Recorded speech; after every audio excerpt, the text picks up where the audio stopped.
bébé défie le roi d'Égypte. L'histoire de Moussa alayhi salam et le pharaon. Imagine un roi si puissant qu'il se prenait pour Dieu lui-même. Il s'appelait Pharaon. Il dominait l'Égypte, écrasait les faibles et faisait tuer tous les nouveau-nés israélites. Parce qu'un jour, on lui avait prédit qu'un enfant d'Israël allait provoquer sa chute. Et devine quoi? Cet enfant est né. Sa mère, terrorisée, reçoit une révélation. Allah t'ordonne de le jeter dans le Nil. Le berceau flotte, il dérive. Et là, il atterrit dans le palais même du pharaon.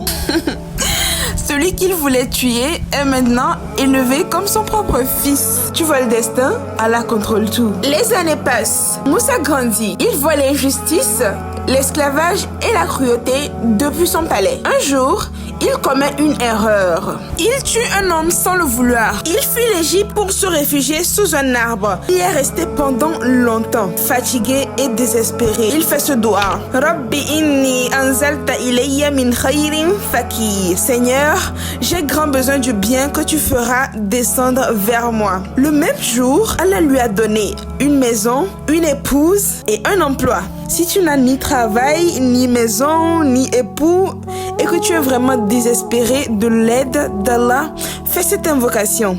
Cette invocation exprime une profonde dépendance envers Allah. Allahu Akbar. Lorsqu'il est avec sa famille et recherchait de l'aide, il vit un feu sur une vallée sacrée appelée la vallée de Towa. Il décide donc d'y aller pour voir s'il allait trouver de l'aide là-bas. Arrivé sur la vallée sacrée de Towa, il voit un feu. Mais la réalité est que c'est Allah qui s'est manifesté à travers ce nour. Allah lui dit, « Moi, je t'ai choisi.